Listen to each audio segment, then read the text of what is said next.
Kadama TV tuze twewa amagezi ku bintu ebyenjawulo, internet, engeri ofunamu otya wifi ey'obwerere, omuntu obeerawo otya mu nnyumba enjala n'etakuluma. Waliwo Kadaama ono agoberera stories zino agamba nti zimuyambye okubeera ng'atambuza obulamu mu nnyumba mwali. Kadaama ono agamba Instabridge emukolera amagezi agamuweebwa oba agaweebwa banne bakadaama banne agawuliriza era afunyeemu nnyo. Mwebo byafunye mwe kugamba nti ye akeera kulya. Mukama we agenda okuzuukuka ng'olubuto alisitedde bulungi nnyo.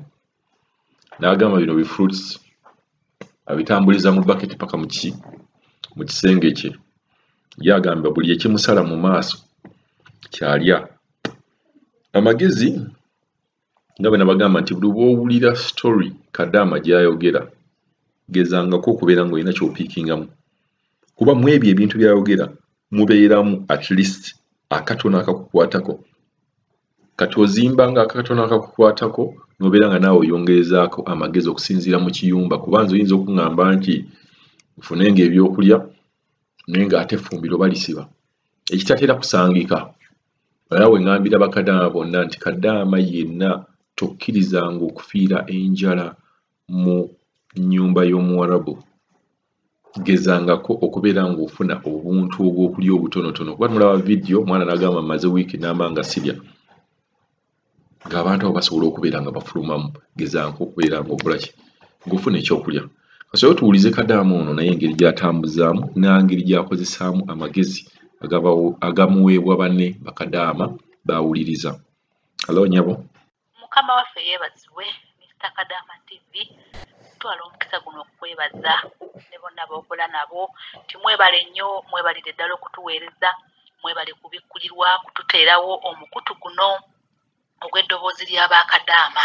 Ffenna bankuba kyeyo, ffenna bashagaala. Weebale nnyo, weebalire ddala, Mukama akuwa omukisa. Olwaleero nno nzize kwebaza, nzize kusiima ku lw'abo bonna abatuwa amagezi, ku lw'abo bonna abafaayo ennyo okulaba nti omukozi w'omu nnyumba, mukozi munnaabwe abeera bulungi. Nsookera ddala okwebaza omukyala eyatuwa amagezi ag'okukozesaamu engeri za wifi, engeri y'ogifuna, eyatuwa amagezi ga Instabridge. Tukwebaza. Nze nasiima bannange, ebintu bikola, bintu bya ddala, mpozi nga gwolemereddwa bigoberera. Instabridge ekolera ddala, byakola, n'ensonga gy'atugamba ey'okugulawo WhatsApp endala nabyo byakola. Kubanga oluvannyuma lw'okuteekamu Instabridge n'oteeka app eyo mu ssimu yo, etandika okusika gundi eziba zikulinaanye wifi zonna. Kaakati ate bwesika ku ya mukamaawo era bajja kusigala ng'akulaba ng'oli online. Ekintu ekitajja musanyusa okiraba, kati kisingako n'oggulawo WhatsApp endala. Era nze bwe nakola era kinkoledde era kinyambye nnyo.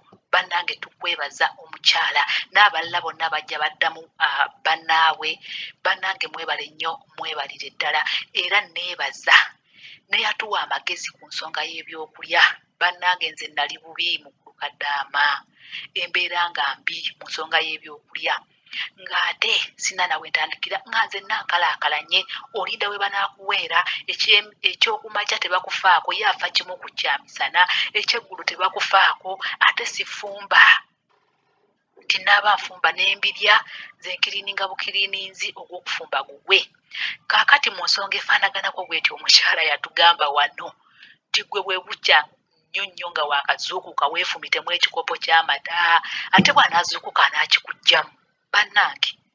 Bannange amagezi nagagula. Nange kati wenzuukuka nga nzirayo paayiti nga njeggalira.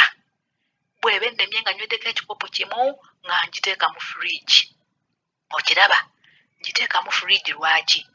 Kubanga nsobola ogiteeka mu kasasiro naye ngiteeka mu fridge kubanga nga bw'omanyi munnange eddiri tekkiriza kudiibuuda ng'era bwe mukimanyi. Naye ate waliwo ono omwana wano alye nnyo azuuka ekiro n'afumba kati baba bajja kulowooza yeyaganyweddeko yeyagakozesezza naye nange bwe gandinnemye nga nandigasudde kubanga bandigambye ate aniyanyweddeko n'ateeka wano naye amawulire gonna ge mutuwa gatukolera amagezi gonna ge mutuwa gatukolera okuddamu kwonna kwe mutuddamu kutukolera tusiimira ddala bannange mwebale nnyo mwebalire ddala kuba kati nze nali bannange sibitegeera naye kati nayiga amagezi nzijayo zi apo nenyambuka nazo eno gye mbeera waggulu nzijayo ebintu ebisitulika ng'amenvu nzitula nange nenyambuka nabyo naye lulinga nzirawo n'enkalatuka n'enkalaasira n'olinda omukazi wanaafulumira ekiyungu afuluma ssaawa 5 nya kitundu wakedde dda ssaawa 10 oli mu kkola tobitegeera ne kamunguluze yenna yarandisedde okukuba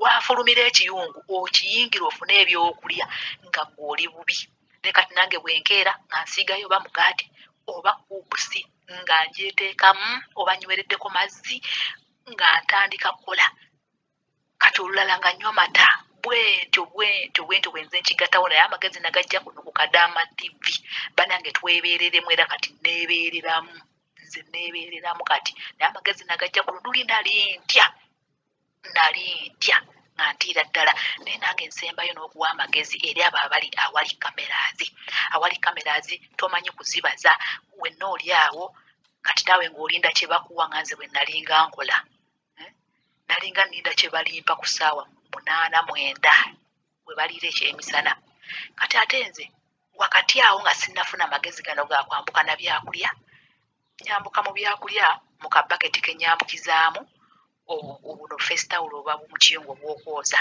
zaabyoza ebyo nyambuka nabyo neteekamu zi apo neteekamu buli kibala kyenjagala ekiriwo nenyambuka nabyo byonna bitukamba byonna bikaloti kati nze ngaayabugaaya buli ekisaze mu maaso era enkyukakyuka weeri naye nze nga sinnaba kutandika kufuna ebyo neetabuliranga gulukoosi nga ndaba nzigwawo oddira obujiiko obwa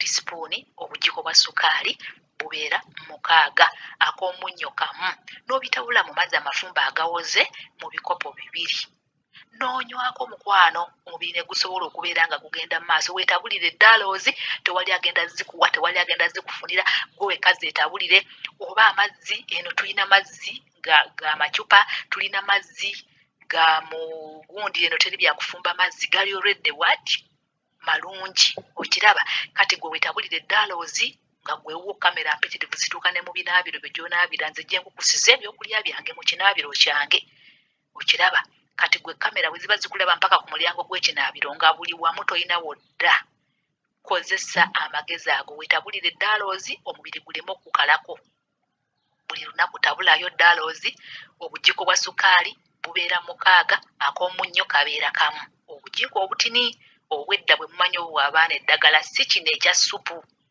bw'okozesa ekya supu tebosipuuni oba olina okukozesa ebijiiko 3 ebya sukaali ate ekyomunnyo katundu kaayo bw'okozesa eya tebosipuuni naye bw'okozesa teaspooni buba 6 banange mukama abanjagalire mukama yeebazibwe nnyo assalaamu alaikum warahmatullahi wabarakaatu nze ndi wano Saudi naye nga byonna bigenda bulungi ku lw'amagezi ge mutuwa n'okugumiikiriza tuwangula tuli bawanguzi n'okukirawo era tulina okukola kubanga twajja kukola